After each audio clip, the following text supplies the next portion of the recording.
To everybody assembled here, to Delhi Lit Fest, I owe a heartfelt thanks for making me a part of this session. Folks, I promise you a smashing session. I'm so happy and delighted to be here. And at my stage and age, it's very difficult to get excited. But when I saw all the names here, and I saw the list of the new age chroniclers, defiers, challengers, such as this panel here, I could not but help feel extremely excited to talk about the palpable undercurrents of what's going on in India. I will introduce each one of them, but we are discussing, and by the way, Balbirji's narrative Ka Maya Jal is not here. Read the book, read it in Hindi because it's excellent, and I read in English, but this is a book I enjoyed reading in Hindi a lot. Now, I know all these three panelists differently and from another life. Nalin and I worked together way back in, I think it was Z, right?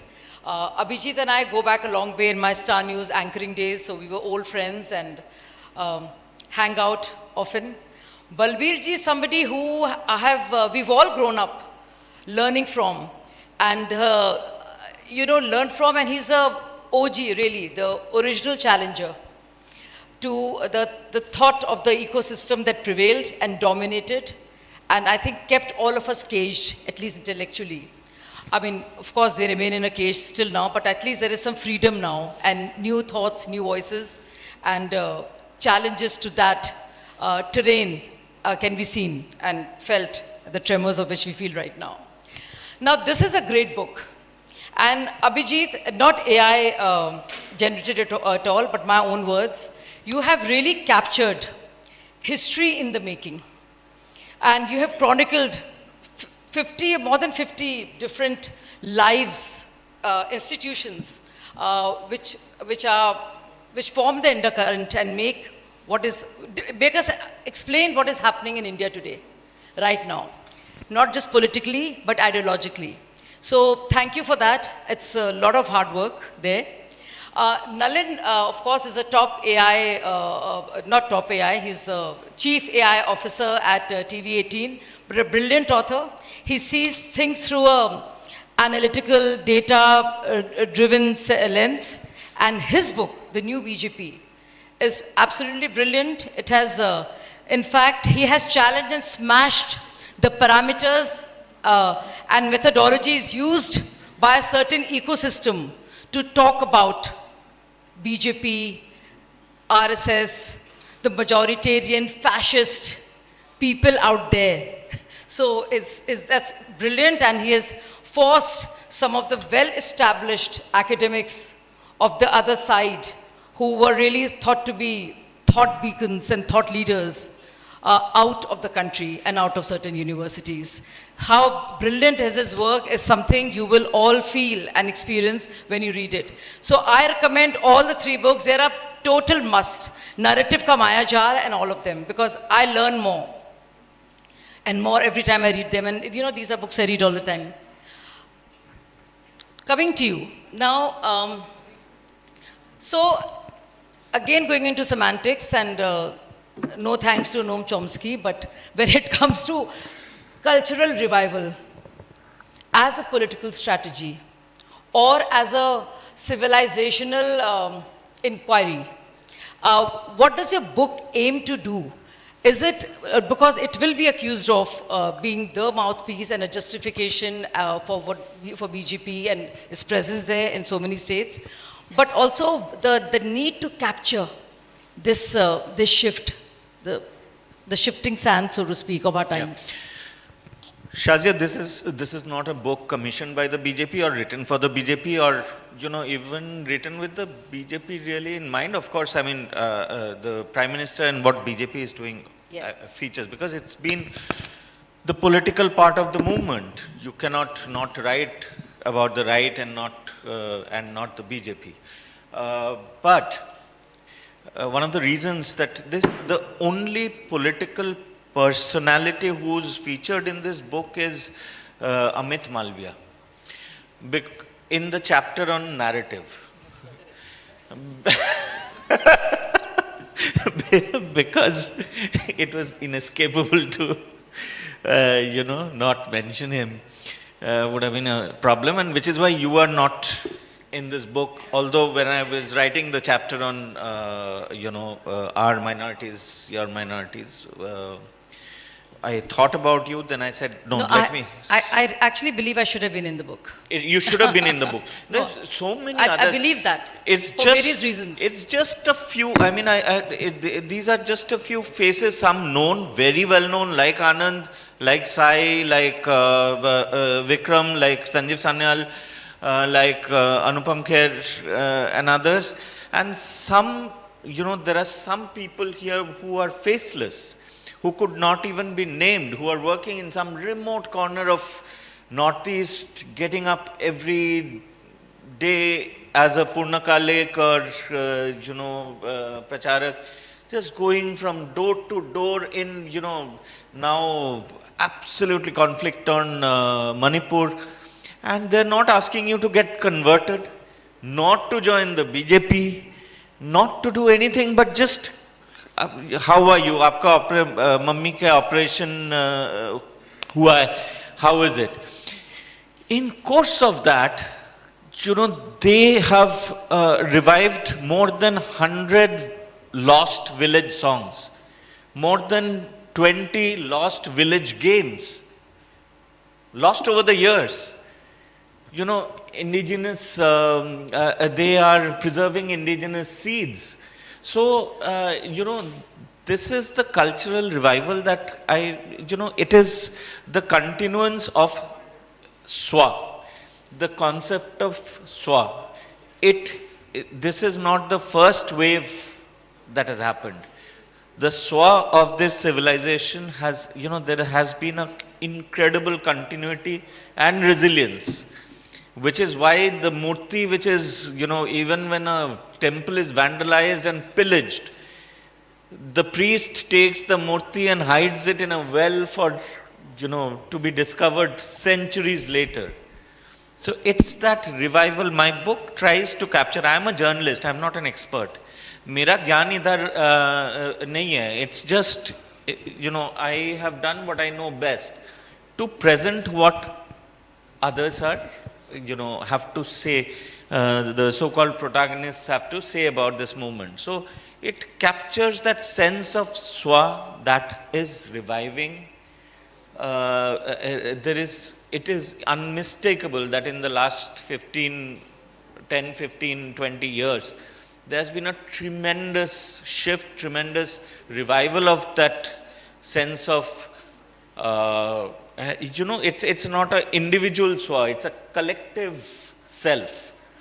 So that revival of that collective self is unmistakable. The right, Indian right, is not a monolith. The term right is also, it's not the best term to use. But so quickly, what is right to you? Because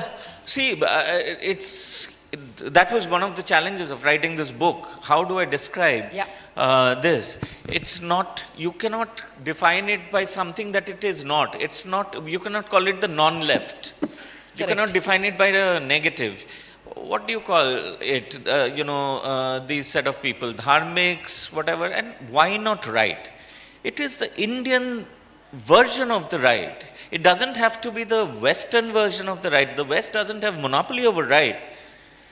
Just as a certain religion does not have monopoly over the color green, or one religion doesn't have the monopoly over the color saffron. So, right can be defined in the Indian way.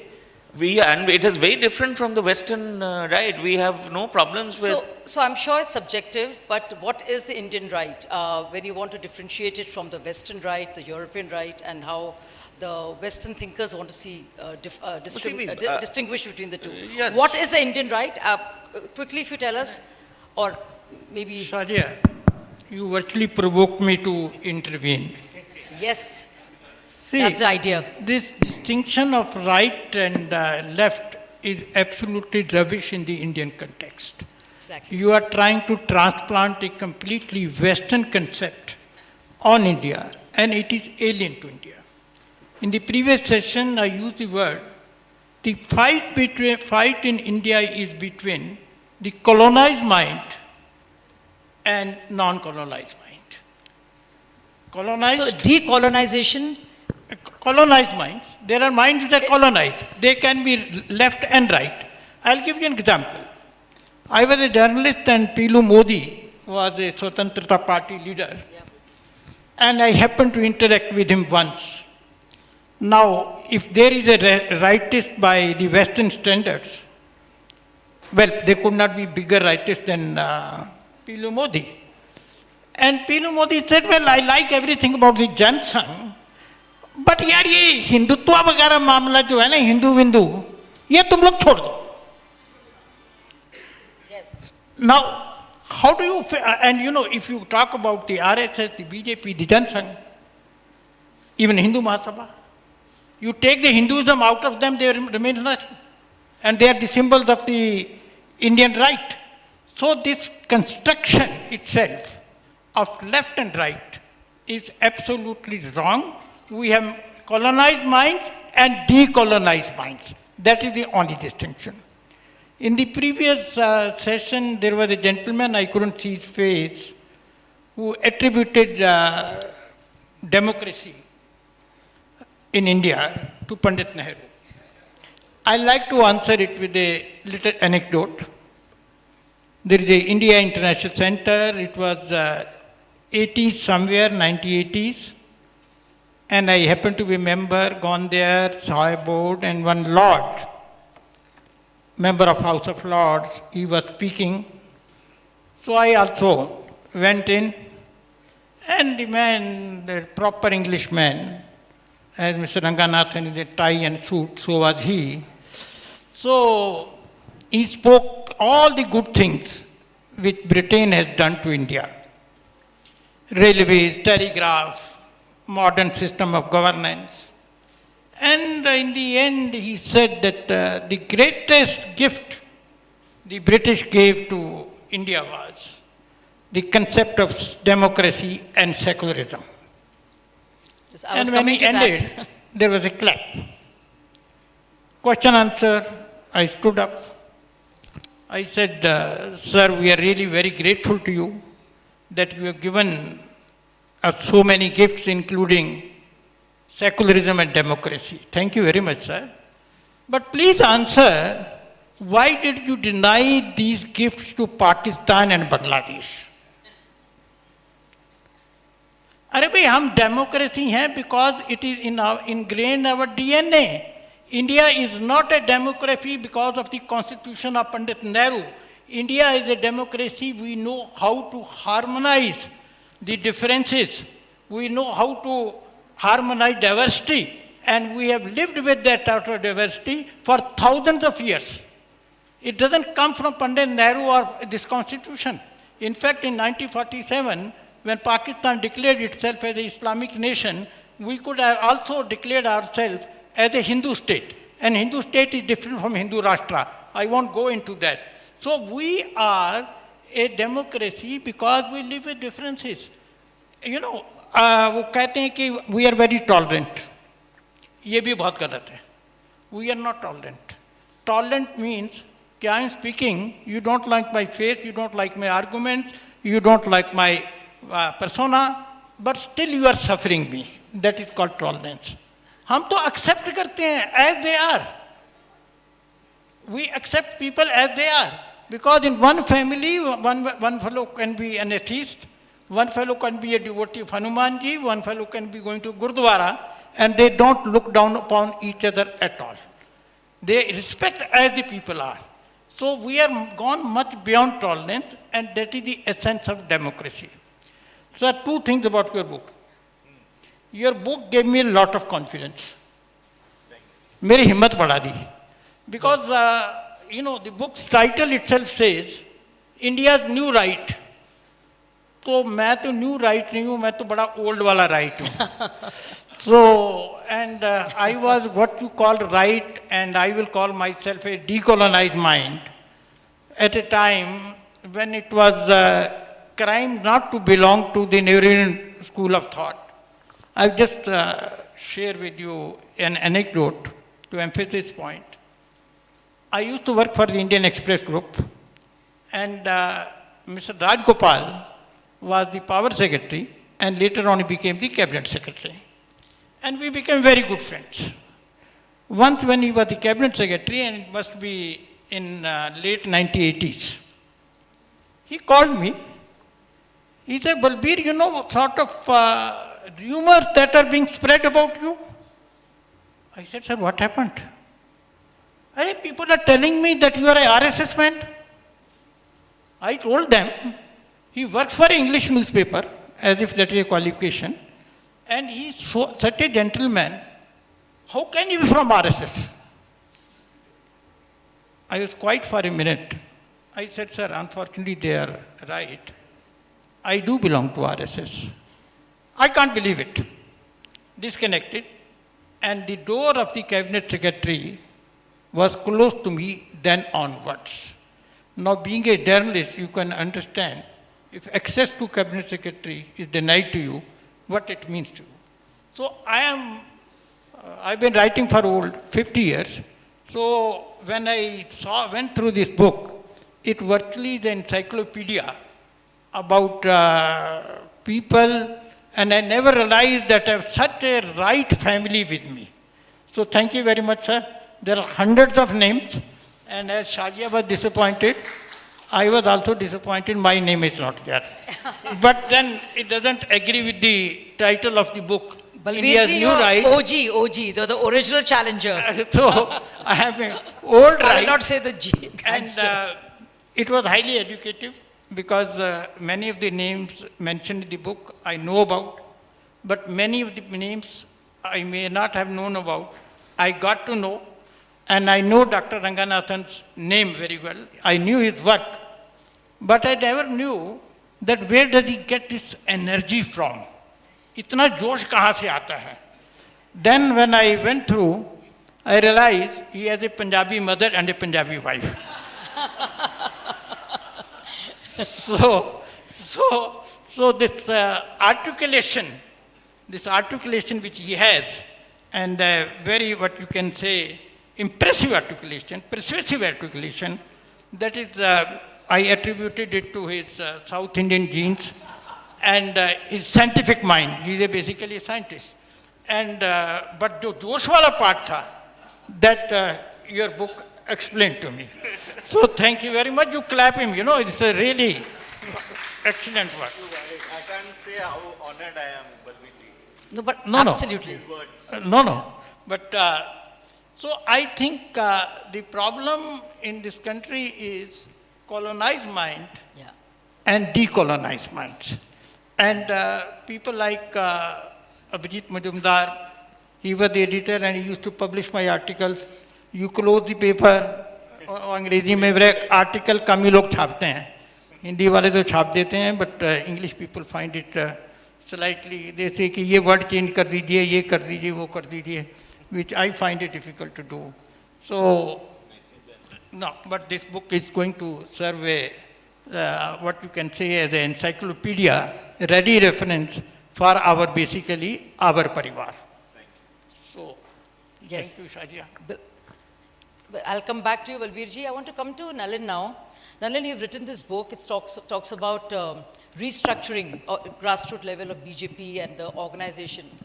Now, please tell us, how do average voters see this civilizational revival or a reclaiming of narrative? Do they see it at all?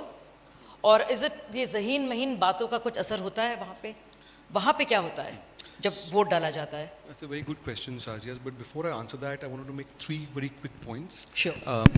One on your earlier point on the definition of the right. The second on the book, and the third on your point on why you are not in the book, and why I think you should be. The first is that on the question of the right, and see, the notion, academically speaking, definitions of the right have always been Western. if you look at the Indian right, it defies all definitions.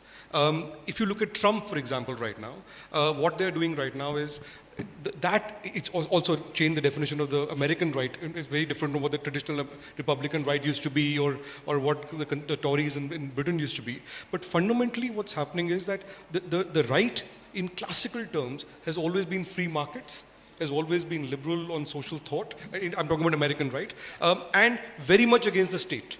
Look at the Indian right now. The Indian right is culturally to the right, in defense of cultural ideas and so on, but economically very much to the left. This government, the Modi government, in the last 10 years has built a social welfare net that is unparalleled. It's created a new Indian welfare state. That is absolute anathema to any right-wing ideology globally, right? To create a social welfare net. So this is a saffron socialist network. No, I mean, economically speaking, this government is more left than the left. Right? And the numbers show that. In terms of welfareism. In terms of welfareism. And that's why I'm saying economically speaking. Yeah. Right? So, and that has also been, by the way, at the heart of its success. One is the cultural revivalism, but also the idea of why is the BJP now the default party of the poor in North India? In a way that it never was for 70 years before that. It is because it has created that. It's not just because of Hindutva or because of Hindu nationalism. A counter question, but don't you think it defies all the isms, because BJP Yes, it also does. stands for wealth and wealth creators Yes, it does. and wealth creation. Yes, it does. And capitalism is not a bad word I agree. at all. I agree, and it does. So that's why I'm saying it defies that. I'm not saying that it's just left in one definition. See, if you look at historically, the Congress was a party of the leftists historically, right? Post-independence, the Nehruvian Congress. There was a right-wing segment in the party too, which was kind of at the top level culturally silenced. There is a view that why didn't the RSS or the Jan Sangh come to power for so long? Why did the ideology of the Sangh was what Modi espouses today is as unlike Trump or unlike today's most right-wing movements, intellectually, the basic intellectual idea was fully developed at the time of independence. It's just that politically it did not win votes. What Modi espouses today, fundamentally, intellectually, is the same thing that was being espoused 50 years ago. Why was it not acceptable politically before? Why is it acceptable today? That's a fundamental point, right? That is also because at the top, the Congress, the Nehruvian Congress, it silenced a lot of the right at the top, at the superstructure part of the party, but at the lower level, the Congress was more right than anybody else. I mean, if you look at the UP, the United Provinces, you look at Madhya Pradesh, even the Vanvasi Kalyan Ashram, which is one of the big organizations of this offshoot of the Sangh, it was supported by the Chief Minister of Madhya Pradesh. A lot of the royals supported it. At the ground level, there was always the Congress leaders were very right-wing socially, right? Unlike Nehru on the top. So there was a whole thing around that. Now, that's one point. And you're right, it defies all definitions. And coming to the point on capitalism and free markets, see, a lot of people thought when Modi came to power that he'll be a new Thatcher, he'll be a new Ronald Reagan. He's not been that. He's given you stability, but he's not dismantled the state. Modi is a great statist. Modi believes in the state. He's used the state to fundamentally create a social welfare net. At the same time, keeping open the reforms. But have you seen any major disinvestment? Any huge disinvestment?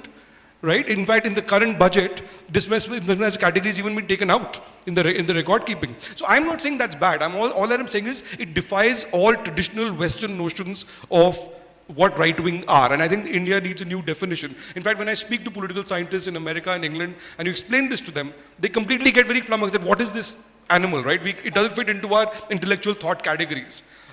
So that's one point. Second point of the book, I believe this book is a very important book. Because I think it's a work of primary research. See, the problem in India has been that, and I'm speaking here as an academic, in India, academic research in the social sciences, especially in political science, is totally disconnected with reality. And has been for a very long time. That's one of the reasons why I wrote my book too, because Indian political scientists in general and sociologists and the entire social science thing has been captured by a particular, and I'm saying irrespective of whether you are for that point of view or not, whether you are right or wrong, left, that I'm not saying it should be this way or that. I'm saying that to me, academic research should reflect what is happening in society and should try and explain it. It is different from being a pamphleteer, whether you're from the left or the right. And unfortunately in India, the right has never really been understood or documented in a serious way.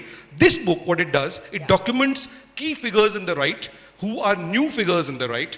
Many of them are social media warriors. Many of them have transcended the social media too. Some of them haven't. But it actually explains who these people are. So for example, I mean, you made the point about the Punjabi lineage of Professor Anira.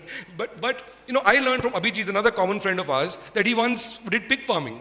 Right? So now the point I'm trying to make is that that's a small thing, but the point is that there are people who took on the establishment for various reasons. And I think I explained the sociology of those people to some extent. You need much more work like this to understand what's happening in this country. Whether you agree with these people or not is a totally different thing. I may disagree with many of these people on multiple things, but should they be documented? Absolutely. How do you understand what's happening in the narratives in this country? On Shazia, by the way, and I want to make by the way, it's a great book, Abhijit, but I do want to make a point on Shazia, and I want to engage with the point you made, which is that you said that you kept politicians out of this, with the exception of Amit Malia for various reasons. I actually think that Shazia transcends politics.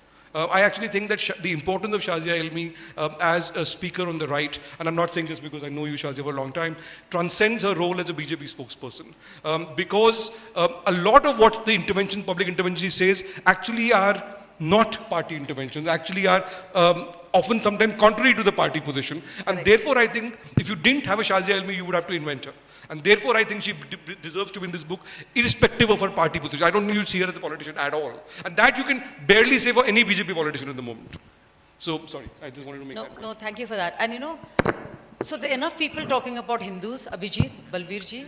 Of course, Anand talks about them. I want to make a very small point. Sure, sir. You know, repeatedly it's being said that this Indian right cannot be put and defined by any ism. That is the precise point. There is nothing like right in India. What is happening is that Bharatita, Indianness, is reasserting itself. And this is why you have the contradiction of Modi being on the right, talking about private enterprise and giving 5 kg to 80 crore people at the same time. This is exactly what Indian philosophy is. We are the only civilization which celebrates the creation of wealth. And we have multiple gods of wealth. Lakshmi ji bhi hain, Kuber bhi hain. और उसके साथ साथ दरिद्र नारायण का concept भी है. There is a concept of Dridhar Narayan. And if you read Tulsi, if you read Kabir, you read a whole lot of scriptures. You know, compassion is key. And the state has to be compassionate. We don't believe in the survival of the fittest. No. In fact, just to conclude, आप कमाएं और आप खाएं, ये प्रकृति है. और कोई दूसरा कमाए और छीन के खाएं, वो विकृति है. आप कमाएं और कमजोर खाए, वो संस्कृति है. So this is the Indian state. This is what this Indian state reflects. And this is why people in West who believe in the survival of the fittest can't appreciate, can't comprehend. That's all. Thank you. Yeah. Thank you. See. Sorry, I forgot to answer the original question you would ask me, Yes. if I may. Yes. So, How do average voters interpret, or do they see this as a civilization revival at all, or is it turned into some kind of political capital? So, in my view, a lot of this transcends religion. If you look at the Ram Temple movement, originally it was once a religious movement, but I think it has transcended that. If you saw before the 2024 election and thereafter, if you go to Ayodhya now, you see the lines of people who are there every day, right? Even though the temple is still in various stages of completion. See, Modi's genius has been, in the last 3 or 4 years, he has positioned the revitalization of temples as a total civilizational project as opposed to being a religious project. And you look at it, it's not just the Ayodhya Ram Temple movement, which is at the heart of the BJP's regeneration as a political party. You look at all the main dhams in this country. All of them have been revitalized from Ujjain to multiple other places. There are temples in Gujarat which have been revitalized, and almost all of them as public-private partnerships. Very little government money has been spent on it, but the government patronage has been given to it. Just like in the Ram Temple movement, for example, there is a Nyas which looks at it. Several thousands of crores were raised by public money which are being spent. Mr. Modi himself presided over the consecration of the temple, but the money that was spent was all public money. It was crowdsourced. A lot of that has happened happening in multiple temples, and this idea of the temple. If you think about it developmentally, Mr. Modi promised bullet train and so on. If you look at what's happened in the last 20, 15 years, Ayodhya is now getting an international airport. Look at the train networks that have moved to Ayodhya. Look at the bullet train. Originally, the route was supposed to be different. In fact, it was a PPP, public-private partnership between the Japanese government, but the railways and the Maharashtra government, because the route was supposed to be all in Gujarat-Maharashtra axis. If you look at the latest routes, they are now going to Ayodhya, right, when it eventually happens. Yes. Because the point of this is that the old traditional Indian idea that temples are the center of your economy and that builds a big urban economy around it, Mr. Modi actually has espoused that very explicitly so at multiple levels. It's not just about correcting an old historical wrong of that Muslims came and something happened and you're now reversing 1,000 years of history. It's something much more deeper than that. You look at the amount of the economic change that has happened with the Kumbh Mela, but also before that with Varanasi, with the temple, with the Kashi Vishwanath Mandir. The number of tourists that go to Ayodhya and the number of tourists that go to Kashi Vishwanath, Indian tourists as opposed to foreign tourists, are more than the number of tourists that go to the Taj Mahal, right? And significantly more. Foreign tourists go more to the Taj Mahal. And look at what it does to the economy of that place. I think the latest numbers were that about 2 to 3% of the UP GDP would have increased because of the Kumbh Mela, right? Now, the point of this is that this is not just an isolated thing. This is not just about there was a political movement for the Ram temple and that is what's happening. This has been spread very cautiously as part of a strategic design across most of the major temple towns of this country. And I think that has been, and I think Modi's genius has been to understand that there is a harking to back to an old notion of Indian greatness. And that Indian greatness was fundamentally of a Hindu civilization.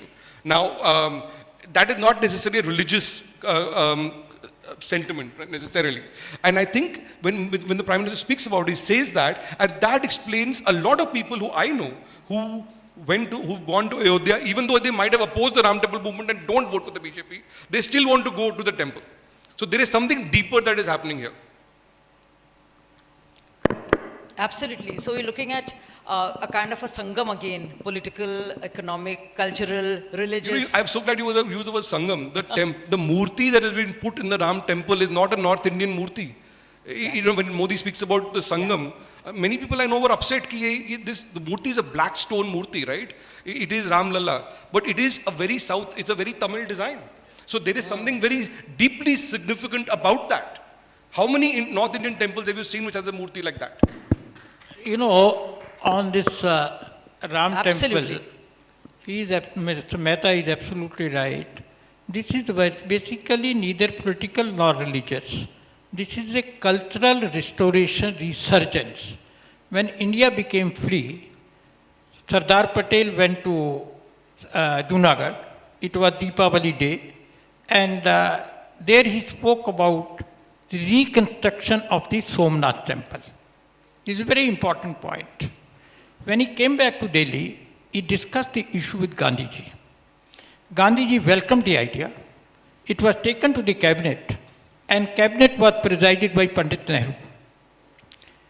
Cabinet not only approved the construction of the Somnath temple, it also decided to fund its reconstruction. Gandhiji said no. The temple has to be constructed with the collection from the public. The government must facilitate it. So Nehru was willing not only to reconstruct Somnath, but also fund its reconstruction. Gandhiji died on 30th January 1948. Sardar Patel died on 15th December 1950. And Nehru was a completely changed man. Dr. K.M. Munshi, who was in charge of the reconstruction, and a minister in the government, he was called by the Prime Minister. I don't like this temple rebuilding business at all. This is Hindu revivalism. It must be stopped. Of course, Dr. K.M. Munshi didn't reply, but he wrote him back a stinking letter, which is there on record. And when the temple was completed, when Dr. Rajendra Prasad was called to inaugurate it, Prime Minister officially asked him not to go and inaugurate. Dr. Rajendra Prasad reminded him that this is the decision of your cabinet. And by being president, I'm bound by the So that shows Nehru's character. But what the point I am trying to make was that Ram Janmabhoomi movement was not initially started by RSS or BJP, were not even born at that time, nor was Jan Sangh. It was started by the local Congress party and the Congress MLA, and it was what you can say a very genuine desire of the local population that we are a free country now and we must reassert our cultural identity. So not only the Congress MLA, the Hindu Mahasabha of Faizabad, the then district magistrate, the local judge, SSP, all of them said that a temple should be built here. The Uttar Pradesh government, the then United Provinces, the then Prime Minister, Govind Vallabh Pant, and his Home Minister, Lal Bahadur Shastri, who later on became the Prime Minister, they all said that a temple should be built here. Not only they, 12 prominent Muslims, they gave an affidavit in the local court that this place has always belonged to the Hindus, the temple should be built. The only man who stopped was Pandit Nehru, and we know what happened. So basically, it is a cultural reassertion by a civilization which suffered for 800 years and just want to reclaim Bharatita. You may call it resurgence of right, you may call it by any name. It is basically reassertion of Bharatita by the Bharatiyas, and it is being resisted. I won't call it by the left, I will call it by the colonized minds. Thank you. So, talking about Bharatiyata, Balbirji, you have spoken about it and written about it. Professor Gautier has talked about it so many times, about how Max Muller distorted the Vedas and, you know, paved way for the Christian conversion, so to speak. Of course, if you read Max Muller, much later in his life he changed. But of course, the earlier part of it, that's a fact if you read it. But Abhijit, coming to you, I want you to tell me about all the warriors, the silent warriors, warriors who are not even aware of the fact that they are actually warriors. They are there and waging this, this battle without any ammo, so to speak, but seva bhavna, the need to serve, the need to give, the need to include, the need to be included, right?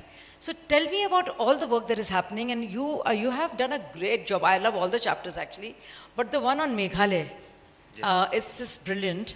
Tell me about that. I mean, and because I think all of you should know, and I'm telling you, pick up these books and make sure you gift this to all your friends, because this is good stuff happening here. Thank you, Shazia. Now, Northeast was particularly, it involved a lot of ground reporting, traveling, going to the interior villages in Khasi Hills, Jaintia Hills, Garo communities.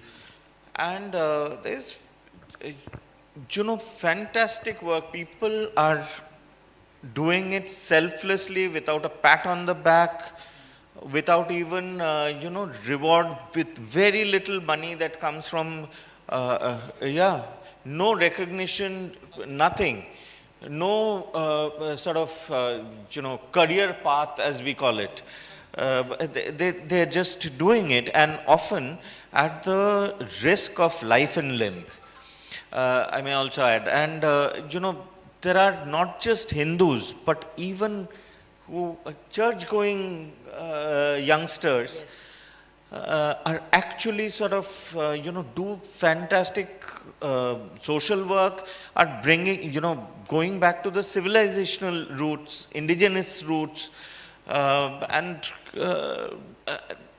you know, which is why so much, as I said. So Abhijit, what is that? What motivates them? What makes them do it? What is that that element?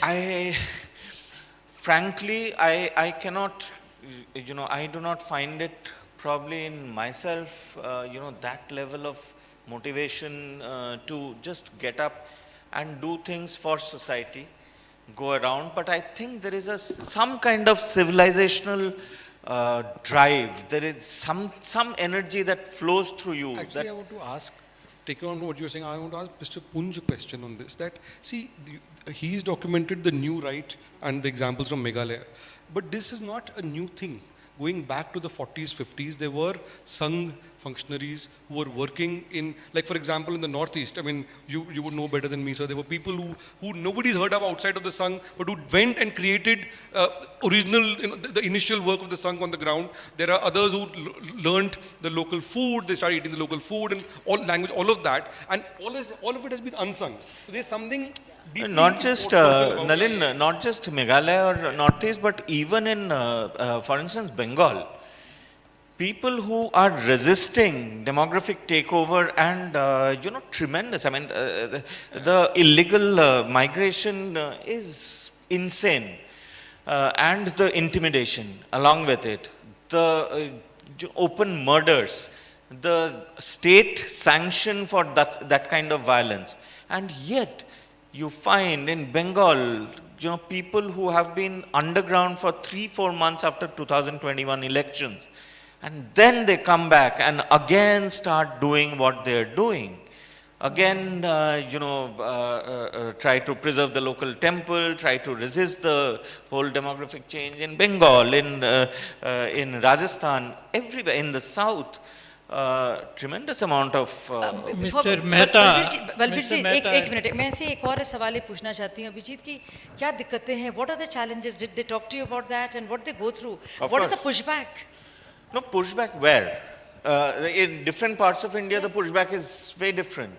I see. So, in Bengal or Assam, the pushback is, pure demographic and cultural takeover. Saraswati puja nahi karoge. Now, even the left had sense. It could not have, ruled Bengal for 34 years if it did not participate in Durga Puja, Saraswati Puja, Lakshmi Puja, Kali Puja. The godless communists had at least the political sense anti-God, or not whatever. yeah. godless, तो anti-God. यहाँ का left भी left नहीं है यहाँ का right भी right नहीं है Even they had the sense to culturally sir adapt. दोस्त दोस्त ना रहा प्यार प्यार ना रहा ना लेफ्ट लेफ्ट रहा ना राइट राइट रहा ये क्या हुआ इंडिया में ऐसा है Nalin ji has raised a very important issue. After all, what motivates these people to work ceaselessly and without expecting any reward and recognition? And he is absolutely right. This has been it is not a new phenomena. Your book, Mr. Majumdar, may talk about the new right, but the phenomena is very old. RSS is completing 100 years of its existence. And at the moment I am doing a book on RSS. And Dr. Keshav Ram Baliram Hedgewar, who set up, created RSS in 1925 on Vijayadashmi Day. What did he do? He himself was like that, and he was able to replicate many Dr. Hedgewars, teaching people by example. And what did he do? He created a human being who would work ceaselessly for motherland without seeking public validation and approval. The bane of public life is that those who are in public life, they pine for public validation. लोग मेरे को जाने, मेरा नाम जाने, मैंने ये वक्तव्य दिया, अखबार में आए, लोगों को पता होना चाहिए कि मैंने बाढ़ पीड़ितों की सहायता की. The innate human weakness to get recognition. There are certain religious orders which are able to create such human beings. Catholics, for example. People dedicate their lives for the cause. But there is one difference. There is a reward promised at least in the next life. आपको अगले जन्म में मिलेगा. आप उपवास रखते हो. You undergo that pain of staying hungry. but somewhere there is a carrot hanging कि उसका ये फल मिलेगा. RSS doesn't promise any such thing. ना आपको इस जन्म में इस कर्म का कुछ मिलेगा, ना अगले में भी कोई प्रॉमिस करते हैं. The cause itself is the reward. And Dr. Hedgewar taught people by example. By the time he died, 15 years after setting up the organization, he had already created about few hundred Hedgewars. The difference between Gandhiji, I have the highest regards for Gandhiji, and Hedgewar was, Gandhiji could not create another Gandhi. Even his closest chela, Pandit Nehru, he respected Gandhiji but rejected Gandhiism completely. It was not his role model. But Dr. Hedgewar was able to create thousands and thousands of Hedgewars, and these Hedgewars are basically working in remote corners of Andaman Nicobar. I went there about 35 years, and there were RSS Prachariks working there. I went to Northeast, they were working there, and they just disappear into oblivion. कोई recognition नहीं, कोई नाम नहीं जानता है, कुछ नहीं. उनमें से एक सरसंघचालक बन जाता है, एक सरकार बनता है जिसको लोग जानते हैं, and thousands of people disappear without leaving a name or a trace. That is what. Amazing. So the cause is the reward, and there is no carrot out there. It's just to serve and work towards upliftment, you know, as also integral humanism and serving the last person at the end of the line. Yes, we'll be breaking for lunch soon, but this conversation is too important and you can't let go. You know, what you have here is just such a great lineup, I cannot tell you. So all others who are not there are missing out on something. So another 5 minutes? You know, there is a lot of talk, and RSS has always been vilified. We all grew up like that. I, of course, am a Muslim and was a leftist only because I went to institutions that is the only way to be. You know, there wasn't a choice in the matter. If you wanted to be cool and to belong and to be part of the system, you had to be a leftist. It was the thing to do. So everybody would bandy around, you know, dialectic materialism, thesis, antithesis. That was just what it was. And intellectualism and what intellectualism is, you know, it's defined by how leftist you are and, you know, all of that. And the challenges to that were never accepted. We could not imagine a gathering like this. We could not imagine, you know, the other thought, right, not right, how do you define it? I don't know, it's a gray area. So they would never find that moral legitimacy. But you see what you've done, and you've talked about all these people there, they were never talked about. But this was going on. And there is this reclaiming of who we are as a people, the collective consciousness, the civilizational consciousness of who we are. I want to ask you, Nalin, this question because these are the questions that come from the other side, and that was a dominant way to be. Media, academia, there was a stranglehold. I want to ask you this question. They always talk about RSS looking at homogenization, BJP looking at creating this monolithic Hindu identity. But when you read Abhijit's book, you realize just how diverse these faces are. So heterogeneity of it all and the diversity of it all, how does the other wing, I feel scared to call it a right wing or whatever, but how does it encapsulate that, the true diversity? So, a very important question, Sazia, and if I may add to your question, it's not just what the left sees as homogeneity on the RSS side, Yes. not just homogeneity, but upper caste homogeneity. Absolutely, Right? So it's yes. a particular And kind of homogeneity. Please tell us and about that. Please listen right. to this.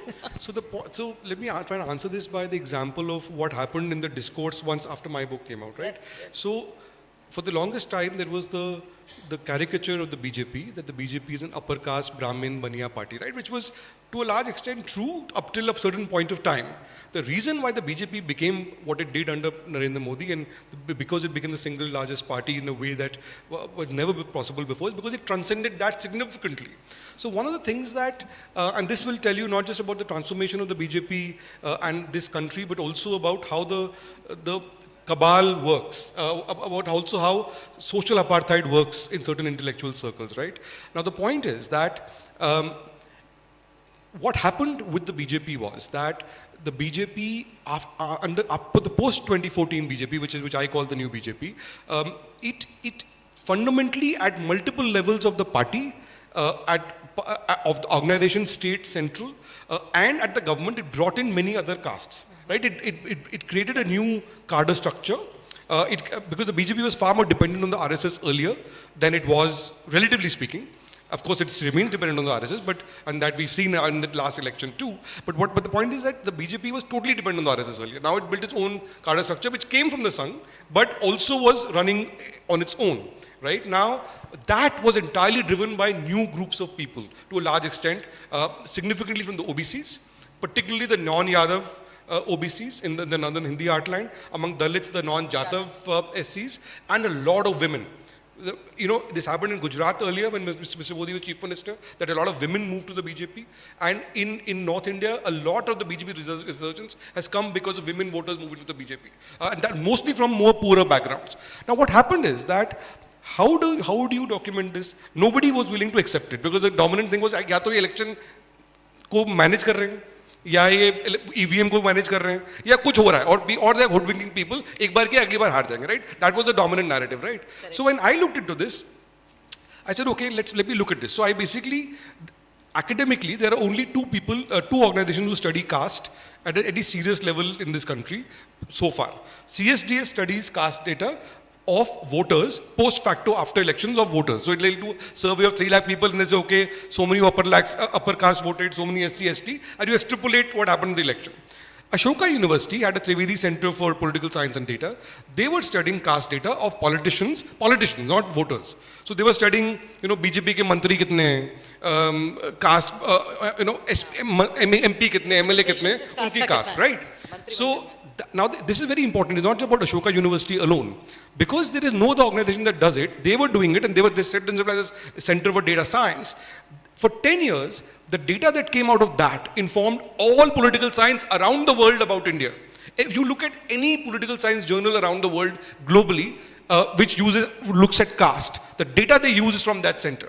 So when I was looking at this, when I could see as a journalist and talking to people that something was shifting on the ground, so I asked them, can you share this data with me? Because I wanted to look at it.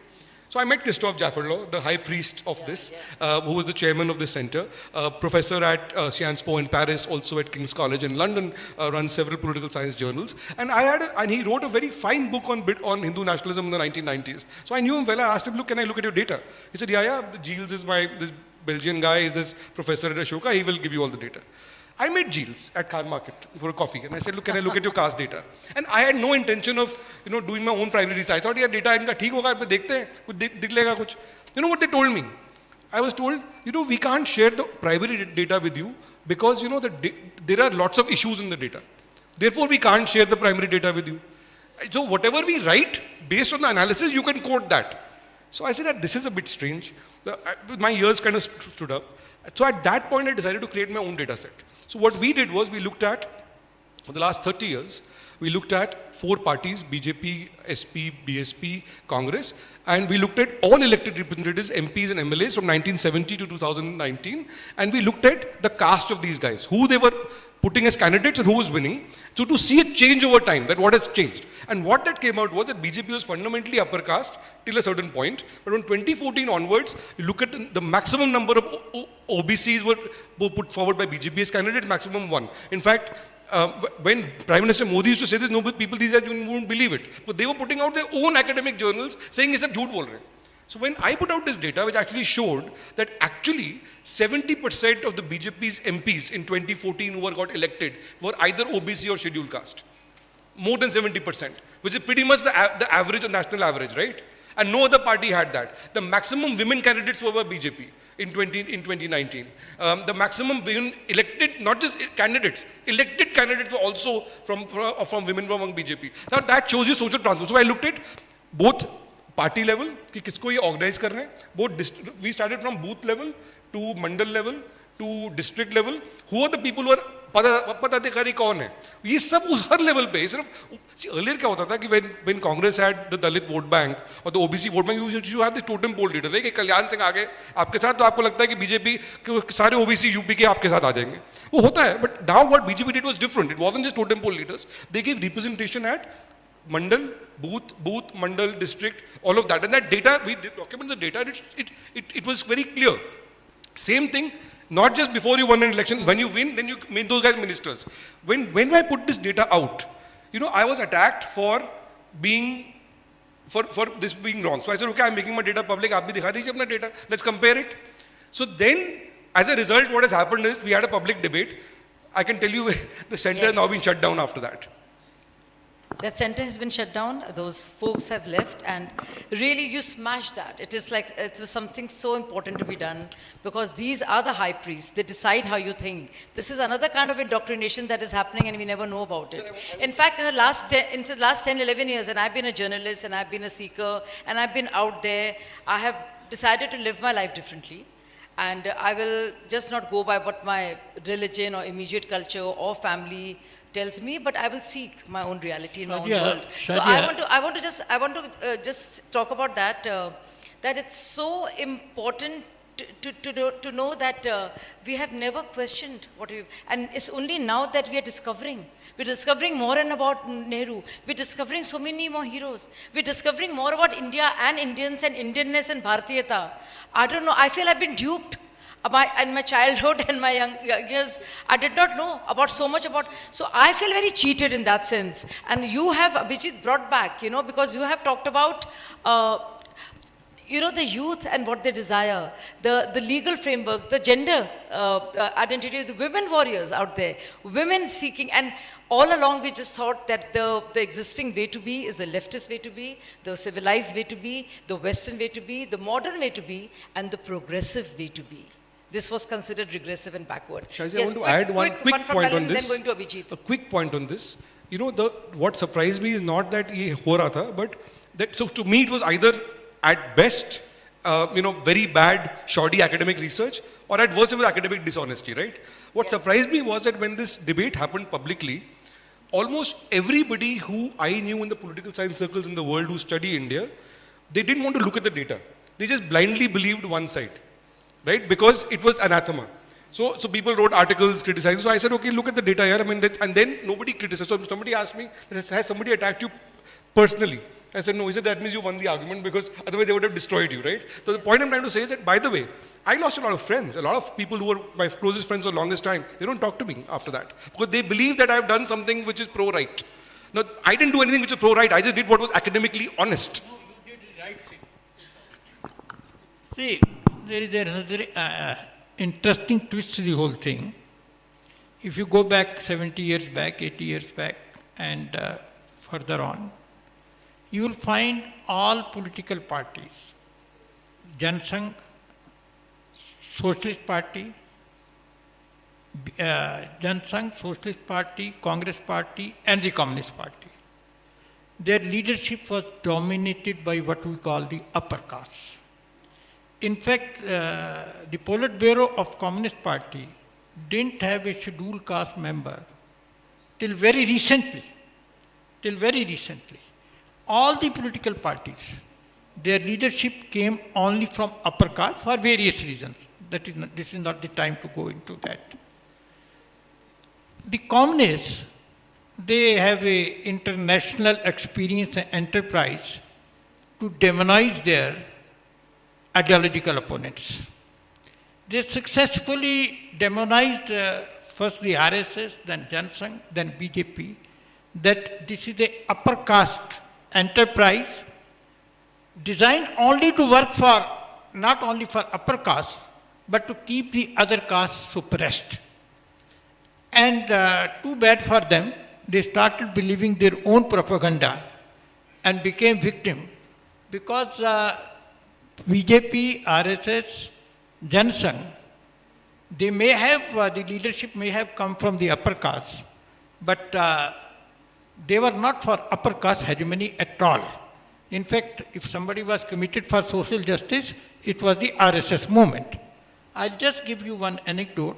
In 1952, in Rajasthan, this Zamindari and Mulan bill came, Zamindari abolition.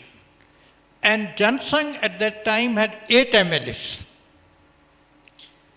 And 6 of them came from feudal families. And they wanted the party to take a stand against this law. Deen Dayal Upadhyay, who was the supreme leader of the party, he said nothing doing.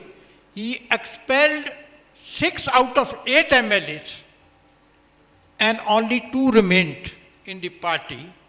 But the party supported the Zamindari abolition, and one of the 2 was Bhairav Singh Shekhawat, who later on became the chief minister. So the tragedy with the left in this country was that they created a propaganda against the RSS, Jansangh and BJP, and they started believing it also. This is what they did it. Thank you. Thank you, Balbirji. Abhijit, coming to you. So my last question to Abhijit, but I want after that to ask each one of the panelists here, and I want to offer my inputs too about what is the next call to action, so to speak, where this is concerned, where this frontier is concerned. But Abhijit, coming to you, Nalin talked about women voters, women leaders and all of that, and I want to come to you. You have interviewed, you've gone all over. So when you look to women leaders, tribal leaders, young women, in different parts of India, talking about themselves, asserting themselves in this new way. What are your learnings? Also from that legal framework in gender identity, you've also talked about LGBTQ community, LGBTIQ community, and the transgender identity. One of the most fascinating things I realized, the chapter on minorities, Yes. all the 4 people I've interviewed there are women. Amana, Arsha, and Ziba, she's a very young girl, and Siju Joseph, I think. So, Sinu Joseph, yes. So, their perspectives are amazing. I mean, apart from smashing the whole stereotype that the whole civilizational revival is only about Hindus or those born in the Hindu faith, they are in many ways way more civilizationally aware of extremism, boldly against extremism, boldly for women's rights than the so-called, average aware Hindu. That is one thing that I realized while speaking to them. For instance, Amana says that, when she went and started living in Abu Dhabi and then Dubai, she said that I'm a Muslim, and that's sort of, the Muslims Anna all Pasmanda. around. Yeah, Anna Pasmanda. Anna Pasmanda. And she says that I realized for the first time that I have a lot more common with Hindu friends back in India than my Muslim friends here in Abu Dhabi. From my personal life, I realize, for instance, in Bangladesh, when Muslims get married, I think even in India, there is a haldi ceremony in many, most Muslim marriages, which is there among Hindus. It's the same. So a lot of culturally, there's tremendous amount of synergy. When you just scratch the surface, it begins to sort of be revealed to you. Also, the whole point of this whole LGBTQ, this whole alphabet soup that the West has come up with, I don't know where it stops. Yeah, I mean, somebody... By the way, there is TS also, twin spirit. Huh? Twin spirit. There's TS also, part of the same alphabet. My God, yeah. I mean, somebody Never is a pizza sexual because, he feels like having pizza in the morning. It's pansexual. So, this guy called Deep Purkasta, he is one of the best known gender activists in Bengal. I spoke to him, and please read that specific chapter. It's so, his ideas are so brilliant. And he says that, Abhijit, why do we have to learn about gender fluidity from the West? Gender fluidity doesn't mean that, I'm in the morning, I'm a woman. By afternoon, You had communism as an idea, got into practice somewhere in the 1917, and died in 1991. About 70 years shelf life. Globalization as an idea came with the UN resolution 1951, which said, one size fits all. Yes. And they said that all local cultures have to be destroyed so that a globalized market becomes available. And the Coca-Cola was the icon. सबको पीना है, प्यास लगे तो Coca Cola पीना है पूरी दुनिया में. In 2008, through a resolution, the United Nations said that was an absurd idea. Every country can develop only through its own model, which must be in agreement with its culture, traditions. So the idea of the life of the idea was about 58 years, to put it precisely. That was the shelf life. Now, Islam is 1400 years. It is, trying to run the world the way it wants to. Christianity 2000. But Sanatan is timeless. Sanatan is what? जो पुरातन भी है और नित्य प्रतिदिन नूतन भी है. It's ever evolving. Quran is the beginning and end of Islam. You think of changing one word in Quran, you are guilty of blasphemy और सिर तन से जुदा. Bible is the beginning and end of Christianity. In Sanatan, वेद आए, उपनिषद आए, पुराण आए, ब्रह्म सूत्र आए, whole lot of Vivekananda ji भी आए, गुरु नानक भी आए, और अभी मजूमदार जी भी आए. तो you can go on adding. ये तो पहले आई है. तो there is no end, ever evolving.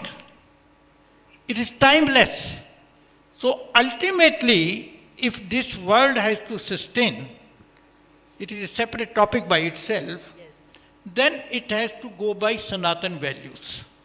And Sanatan values, one more point, I didn't want to elaborate. It is only in this culture you can be agnostic, you can be anti-God, and you can be धार्मिक. धार्मिक होने के लिए भगवान में विश्वास करना जरूरी नहीं है, क्योंकि जो धर्म के 10 लक्षण बताए गए, चोरी नहीं करनी, सच बोलना वगैरह वगैरह, भगवान में विश्वास करना उस पर नहीं है. तो यू कैन बी धार्मिक विदाउट बिलीविंग इन गॉड. और जितने भी आप जिस भी तरह से, किसी ने हमसे पूछा कि भाई ये आप में तो कोई 1000-2000 देवी देवता हैं, पता नहीं 36 करोड़ हैं, कितने हैं, क्या मतलब क्या है, भगवान तो एक है. तो मैंने उनसे पूछा कि भाई आप रामलाल जी हैं? हाँ. तो अपनी पत्नी को तो पति हैं आप, बहन के भाई हैं, पुत्र के पिता हैं, और पिताजी के पुत्र हैं, और श्यामलाल जी के पड़ोसी हैं, इंडियन भी हैं, दिल्ली वाले भी हैं. तो यार एक आदमी हो इतने रूप कैसे हैं? तो भगवान तो एक है।